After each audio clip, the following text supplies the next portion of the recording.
اب نوٹ کر لیجئے، یہ کتابیں اگر آپ پڑھنا چاہیں تو کتاب الملاحم میں پڑھیے. بدترین عذاب عربوں پر آیا کھڑا ہے، سروں پر تنا ہوا ہے، بدترین. ایسی جنگ ہونی ہے الملحمۃ العظمیٰ، جس کو کہ میں بھی آپ کو گواہی پیش کر دوں گا، جسے کہا گیا ہے لاسٹ کروسیڈ. بش نے بھی کروسیڈ کا لفظ بول دیا تھا، پھر واپس لیا اس نے. نکل جاتی ہے جس کے منہ سے سچی بات مستی میں، فقیہ مصلحت بھی سے اور ہندے بادہ خار اچھا، کروسیڈ کہہ کر پھر واپس لیا.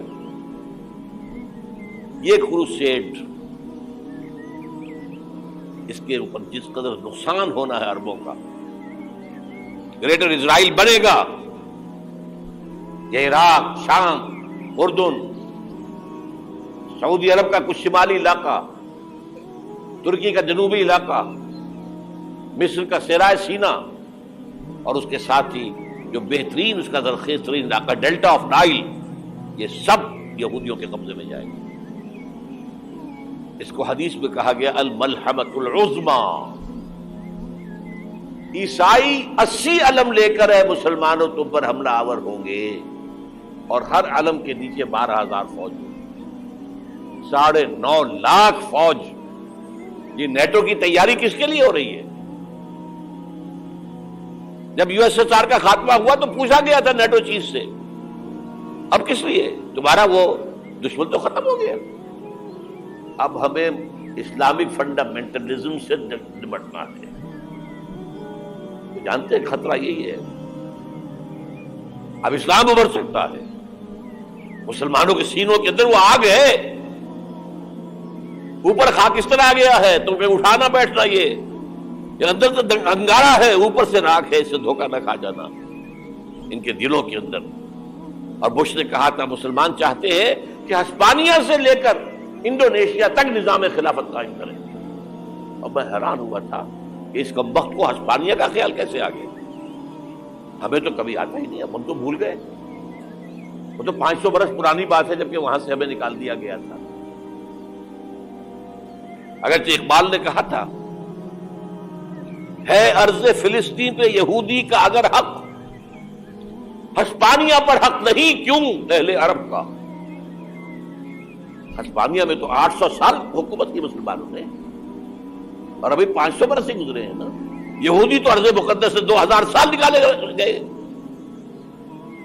انہیں لا کے آباد کیا گیا، عربوں کے سینے میں خنجر پھونک دیا گیا.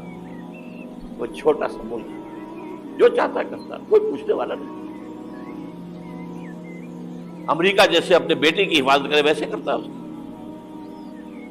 اور حضور نے فرمایا ہے وہ جنگ جب ہوگی تو ایک باپ کے اگر 100 بیٹے ہوں گے تو 99 ختم ہو جائیں گے، ایک بچے گا. یہ حدیث ہے صحیح. اور آپ نے فرمایا ویل للعرب من شر قد اقترب. عربوں کے لیے ہلاکت ہے، عربوں کے لیے بربادی ہے اس شر سے جو قریب آ چکی ہے. اور آج جس طرح انہوں نے ان کی تہذیب کو اختیار کر لیا ہے، دبئی جا کر دیکھیے، بدترین مغربی معاشرہ جو ہے وہ دبئی کے اندر ہم نے قائم کر کے دکھا دیا. اب سعودی عرب اس راستے پر بڑھ رہا ہے. اور اس کے بعد نمبر 2 پر جو ہے ہم پاکستانی ہیں. لیکن میں اس کے وہ پہلی بات جو کہہ رہا ہوں وہ تو یقینی ہے، اس میں تو احادیث صحیحہ موجود ہے. اگرچہ اس کے بعد پانسا پلٹے گا، پھر حضرت مہدی کا ظہور ہوگا، حضرت عیسیٰ کا نزول ہوگا، اور وہ گریٹر اسرائیل گریٹر گریو یارڈ بنے گا یہودیوں کا. ایک ایک یہودی قتل ہوگا اور دفن ہوگا. یہ بات میں ہونا ہے. میں پہلی بات فرض کر رہا ہوں. وہ پانسا پلٹے گا جب پلٹے گا. ابھی جو سامنے ہے وہ کیا ہے؟ جس ملحمۃ العظمیٰ کہا حضور نے، جسے آرمگیڈون کہتے ہیں عیسائی. آرمگیڈون کی اگر کہیں جا کر آپ دیکھیں گے، آپ ڈکشنری میں مانیں تو کیا لکھا ہے؟ A very big war which will be fought between the forces of evil and good before the end of this world. اس دنیا کے خاتمے سے پہلے خیر اور شر کی قوتوں کے درمیان بہت بڑی جنگ ہوگی. ارمجدون اسے کہتے ہیں عربی میں، اور آرمگیڈون اسے کہتے ہیں انگریزی میں. اور یہ بائبل کی آخری کتاب کے اندر ہے، جو اس میں کہ مکاشفات یوحنا، ریولیشنز آف سینٹ جان. یہ تو میں کہہ رہا ہوں یقین کے ساتھ، اور زیادہ دور نہیں آیا چاہتا ہوں.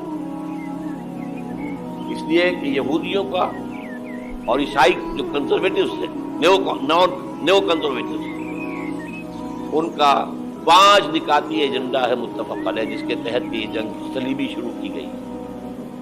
تو سن لیجیے آپ. آرمیگیڈون نمبر 1، گریٹر اسرائیل قائم ہو جانا اس کے نتیجے میں نمبر 2، مسجد اقصی اور قبۃ الصغریٰ کو گرانا نمبر 3، وہاں 3rd ٹیمپل، وہ مسجد جو حضرت سلیمان نے بنائی تھی 1000 قبل مسیح میں، پھر برباد کی تھی نیبوکدنیزر نے، دوبارہ بنائی گئی، پھر دوبارہ ختم ہوئی 70 عیسوی اور تک گری پڑی ہے. ان کا خانہ کعبہ گرا ہوا ہے 70 عیسوی سے لے کر آج تک. ایک دیوار ہے ویلنگ وال، جہاں جاتے ہیں، روتے ہیں، پیٹتے ہیں، عبادت کرتے ہیں، وہاں وہ بنے گا 3rd ٹیمپل. اور نمبر 4، اس میں لا کر رکھا جائے گا تخت حضرت داؤد کا. یہ تخت کہاں ہے اس وقت؟ یہ لندن شریف کے اندر، جو ان کی پارلیمنٹ کا جو چرچ ہے، ویسٹ منسٹر ایبے، اس میں رکھا ہوا. ایک پتھر تھا جس پر بٹھا کر حضرت داؤد کی تاج پوشی ہوئی، پھر حضرت سلیمان کی ہوئی، پھر وہ پتھر رکھ دیا گیا جب حضرت سلیمان نے بنایا ہیکل مسجد اقصی، وہاں رہا وہ. ہر بادشاہ جو تھا یہودی اسی کے اوپر بٹھا کر اس کی تاج پوشی ہوتی. سن 70 میں ٹائٹس نے گرایا اسے، ہیکل کو، وہ پتھر لے گیا، وہاں سے روم گیا، روم سے آئرلینڈ گیا، آئرلینڈ سے اسکاٹ لینڈ آیا، اسکاٹ لینڈ سے انگلینڈ آیا، اور اب وہ رکھا ہوا ہے 14ویں صدی عیسوی سے آج تک. وہ ویسٹ منسٹر ایبے میں رکھا ہوا، ایک کرسی کی سیٹ میں اسے بنا دیا گیا ہے تخت کی شکل.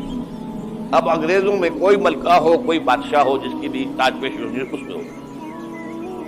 یہ لا کر رکھا جائے گا 3rd ٹیمپل، اور اس پر یہودیوں کے خیال کے مطابق ان کا مسیحا آئے گا جو مسیح دجال ہوگا. عیسائیوں کے خیال کے مطابق حضرت عیسیٰ آئیں گے، وہ ہمارا بھی خیال ہے حضرت عیسیٰ آئیں گے علیہ السلام. یہ تو بعد کی بات ہے نا. اس وقت جو میں عرض کر رہا ہوں، عربوں پر بہت بڑا عذاب، اور پاکستان کا معاملہ البتہ یہ ہے، میں یقین سے نہیں کہہ سکتا. ہینگنگ ان دی بیلنس، ہو سکتا ہے اللہ تعالیٰ آپ پر رحم فرمائے، ہو سکتا ہے، اگرچہ اسی میں شرائط ہو. چمن کے مالک اگر بنا لے موافق اپنا شعار، اب بھی چمن میں آ سکتی ہے پلٹ کر چمن سے روٹھی بہار. اب ہو سکتا ہے. اور یہ بھی ہو سکتا ہے کہ اللہ تعالیٰ نے معجزانہ طور پر ہمیں ملک دیا، ہم نے اللہ سے بدعہدی کی، وعدہ خلافی کی، غداری کی، لہذا سزا دی جائے اور ہم سے یہ ملک چھین لیا جائے. It's just possible. دور نہ سمجھے، انہونی بات نہ سمجھے. جو گھیراؤ ہو رہا ہے آپ کا، آپ کے مغرب میں نیٹو فورسز اور مشرق میں بھارت فورسز، بھارتی فورسز گدھوں کی طرح بیٹھے ہوئے انتظار کر رہے ہیں. پاکستان اور ڈسٹیبلائز ہو جائے، یہاں اور بدامنی ہو جائے. اب لاہور میں پھر آج دھماکے ہو گئے ہیں. 2 دن پہلے کا دھماکہ میں سہ کے آیا ہوا ہوں، آپ کے سامنے بیٹھا ہوں. تو جانے بچی ہیں جو ہماری اکیڈمی کا حشر ہوا، میں آپ کو نہیں بتا سکتا. یہ سارا کیوں ہو رہا ہے؟ تاکہ یہاں بدامنی ہو جائے اور ہمیں جواز مل جائے. مغرب سے نیٹو فورسز داخل ہو جائیں، مشرق سے بھارتی فورسز آ جائیں، اور ہمارے ایٹمی دام توڑ کر اور پھر ہمیں بھارت کے سامنے ڈال دیا جائے. نا ڈو ایز یو لائک. یہ ان کا نقشہ ہے. ہوگا کیا وہ اللہ جانتا ہے. ہوگا وہ جو اللہ چاہے. لیکن اللہ کا چاہنا جو ہے وہ کس پر منحصر ہے؟ یہاں انقلاب برپا کرو، یہاں اسلام لاؤ. اگر دھندوں میں لگے رہو گے تو وہ خود بخود نہیں آ جائے گا انقلاب. صحابہ نے جانیں دی تھی، کتنی تکلیفیں اٹھائی تھی. 12 برس تک مکی دور کے اندر با نشہ درویشی در ساز و دمادم سن، جو پختہ شبی خضرا پر سلطنت جم سن. یوم طائف یاد ہے جو حضرت عائشہ فرماتی ہے کہ میں نے پوچھا تھا حضور سے کہ یوم احد سے زیادہ سختی بھی آپ پر کبھی آئی؟ یوم احد پر کیا ہوا؟ تلوار کا وار پڑا تھا آپ کے چہرہ مبارک، یہ جو رخسار کی ہڈی ہے اس کے اندر وار گیا ہے، اوپر خود کی 2 کڑیاں تھیں وہ اس پہ گھس گئیں، 2 دندان مبارک شہید ہوئے۔ وہ خود کی کڑیاں ایک صحابی نے اپنے دانتوں سے پکڑ کر کھینچنے کی کوشش کی، دانت نکل گئے، وہ نہیں نکلی، کیا جتن کر کے نکالی گئی ہوگی تو خون کا فوارہ آیا، اتنا خون گیا ہے کہ آپ بے ہوش ہو گئے، گر گئے، اور مشہور یہ ہو گیا کہ آپ کا انتقال ہو گیا، شہادت ہو گئی۔ یہ سیرت کبھی پڑھی ہے؟ حضرت عائشہ کے ہوش کا تو یہی دور تھا نا، یوم طائف میں جو آپ کیا تھی، بچی تھی، انہیں کیا پتا کیا ہو رہا ہے ان کے ساتھ۔ 3 دن تک حضور مکے کی گلیاں اور وہاں کے اوباش لوگ پتھراؤ کر گئے تھے اس امید میں کہ شاید وہاں کا کوئی سردار ایمان لے آئے، تو یہاں تو ابو طالب بھی فوت ہو گئے، یہی دنیاوی سہارا تھا، خاندانی سہارا تھا ابو طالب کے ذریعے، اور گھر میں ایک دلجوئی کرنے والی رفیقہ حیات تھی، وہ بھی، ان کا بھی انتقال ہو گیا۔ آپ نے کہا یہ عام الحزن ہے، اب تو سب کو طے ہو گیا قریش کو کہ اب جیسے قتل کر دو، اسی لیے آپ گئے طائف، شاید وہاں کا کوئی بڑا سردار مانے ایمان لے آئے مجھ پر، تو میں اپنا مرکز ادھر شفٹ کر دوں۔ تینوں سے ملے ہیں، تینوں نے وہ جواب دیے، نکل جاؤ یہاں سے، میں تمہارے ساتھ بات بھی کرنے کو تیار ہوں۔ اچھا، تمہارے سوا کوئی نہیں ملا تھا اللہ کو نبی بنا کر بھیجنے کے لیے؟ دیکھو جاؤ، میں بات نہیں کرنا چاہتا، ہو سکتا ہے میں بے عزتی کر بیٹھوں، واقعی تم اللہ کے نبی ہو تو میں مارا جاؤں گا، جاؤ جاؤ جاؤ۔ یہ سلوک محبت کے ساتھ، اور پھر چھوکروں کو، اسٹریٹ ارچنز جنہیں آپ کہتے ہیں، اشارہ کیا تھا، خبر لو پتھراؤ ہو رہا ہے، ساتھ تو ہے ہی نہیں، ایک آدمی سے زید ابن حارثہ، اب سامنے سے پتھر آ رہے ہیں تو حضرت زید آگے آ جاتے ہیں، ڈھال بنتے ہیں، مجھے لگے پتھر وضو کر رہے ہیں، اب پیچھے سے آ رہے ہیں، چاروں طرف سے تو ڈھال نہیں بن سکتا، جسم لہو لہا، خون جا کر جوتیوں میں جم گیا ہے، جوتی اتر نہیں تھی۔ پھر وہاں سے واپسی پر دعا مانگی، اللہم الیک اشکو ضعف قوتی وقلت حیلتی وہوانی علی الناس، اے اللہ تیری جناب میں فریاد لے کر آیا ہوں اپنی قوت کی کمی کا، اپنے وسائل کی کمی، اور جو ذلت و خواری ہو رہی ہے لوگوں کے سامنے، الا ملتقننی، مجھے کس کے حوالے کر دیا، الا بعیدی یتجہمنی، یہ میرے اوپر ہجوم کر کے آ جائے، حملہ کرے، اور عدو من لگتا امرے، یہ دشمن کے حوالے میرا معاملہ کیا، جو چاہے کرتے ہو۔ لیکن پھر ابدیت غالب آتی، ان لم یکن علی غضب فلا ابالی، اللہ اگر تو ناراض نہیں ہے تو مجھے کوئی پرواہ نہیں، سر تقدیم خم ہے جو مزاج یاد کا، مجھے اندیشہ یہ ہے کہ تو ناراض تو نہیں ہے۔ یہ تکلیفیں جھیلی ہیں، سینکڑوں صحابہ نے جانوں کا نذرانہ پیش کیا، احزاب کی جنگ میں فاقوں پر فاقے ہو رہے ہیں، اور ان فاقوں کی حالت میں خندق کھودنے کا حکم ملا ہے، لوگوں کی کمریں دوہری ہو رہی ہیں، پتھر باندھے ہیں اپنے پیٹوں سے، اپنے چادروں کے ساتھ کس کر کمر دوہری ہو جائے، اور جب صحابہ کدالیں چلا رہے ہیں تو کیا کہہ رہے ہیں، نحن الذین بایعوا محمدا علی الجہاد ما بقینا ابدا، اللہم لا عیش الا عیش الاخرہ۔ صحابہ کہتے تھے ہم وہ لوگ ہیں جنہوں نے محمد سے بیعت کی ہے کہ جہاد کرتے رہیں گے جب تک جان میں جان نکل جائے تو بات اور، جان ہے، چاہے ابھی بھوک سے کمر دوڑی ہوئی جا رہی، جان تو ہے۔ اور ایک دفعہ کہتے تھے اللہم لا عیش الا عیش الاخرہ، اللہ عیش زندگی تو آخرت کی زندگی ہے، اور حضور فرماتے تھے، حضور کے بیٹھے ہوئے نہیں تھے گاؤں تکیہ لگا کر، پتھر اٹھا اٹھا کر خندق میں سے لے جا کر باہر پھینک رہے تھے، جب صحابہ کہتے ہیں اللہم لا عیش الا عیش الاخرہ، حضور فرما رہے ہیں فاغفر للانصار والمہاجر، اے اللہ ان انصار اور مہاجرین کی مغفرت فرما۔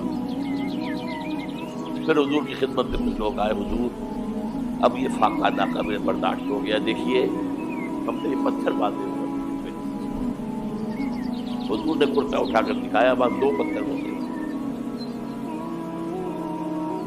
یہ ایسی ہوتی ہے، آپ اس چیز کو صرف نبی کرو۔ بہرحال اس موضوع پر میری یہ کتاب ہے منہج انقلاب نبوی، کہ انقلاب کیسے آیا تھا۔ اگر دل میں ذرا بھی آرزو پیدا ہو گئی ہو کہ اللہ قبول کر لے مجھے بھی، مجھے قبول کر لے اس کام کے لیے، تو وہ کتاب آپ کے لیے مسٹ ہوگی، اس کا پڑھنا۔